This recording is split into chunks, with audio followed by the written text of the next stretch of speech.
আসসালামু আলাইকুম। আবারও হাজির হয়ে গেলাম নতুন একটা রেসিপি নিয়ে আপনাদের মাঝে। আজকে আমি রান্না করে দেখাবো মূলা দিয়ে মুরগির মাংস। এখানে আমি একটা মুরগি ধুয়ে কেটে পরিষ্কার করে নিয়েছি। এখানে স্লাইস করে মূলা কেটে নিয়েছি। আর এখানে আমার মশলা যা যা লাগবে আমি সবগুলো রেডি করে নিয়েছি। চুলায় এখানে আমি গরম পানি করে নিয়েছি। আমি মূলাগুলোকে একটু ভাপিয়ে নেব যেন গন্ধটা একটু না থাকে, তাই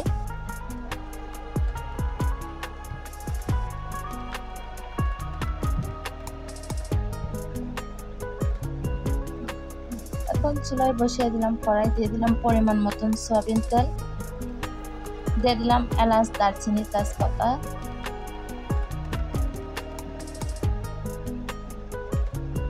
পেঁয়াজ বাটা,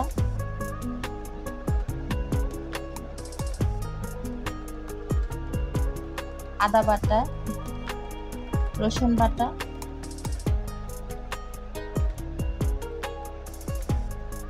নেড়ে চেড়ে কিছুক্ষণ কষিয়ে নেব। এটা আমার কষানো হয়ে গেছে। এখন দিয়ে দিলাম হলুদ গুঁড়া, মরিচের গুঁড়া, ধনিয়ার গুঁড়া, জিরার গুঁড়া, পরিমাণ মতন লবণ, সামান্য পানি দিয়ে দিলাম। ঢাকনা দিয়ে ডেকে কিছুক্ষণ কষিয়ে নেব। এই তো আমার মশলাটা কষানো হয়ে গেছে। এখন দিয়ে দিলাম মুরগির মাংস।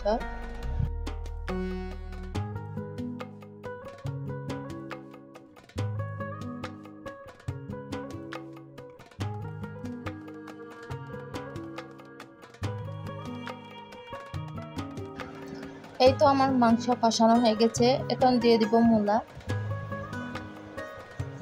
আবারও কিছুক্ষণ কষিয়ে নেব।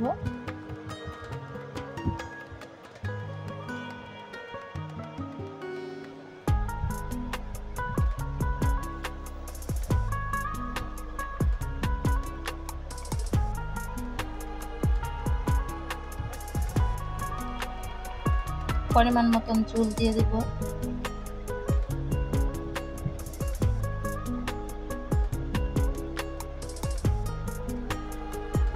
এই তো দেখুন আমার তরকারিটা হয়ে গেছে কত সুন্দর।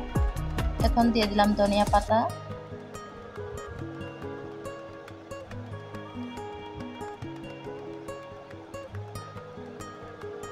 এই যে দেখুন কত সুন্দর হয়েছে আমার তরকারিটা। আপনারা চাইলে এভাবে ট্রাই করতে পারেন, খেতে কিন্তু অসাধারণ হয়। ভিডিওটি যদি ভালো লাগে অবশ্যই লাইক, কমেন্ট, শেয়ার, সাবস্ক্রাইব করে দেবেন। ভিডিওটি দেখার জন্য অসংখ্য ধন্যবাদ। আল্লাহ হাফেজ।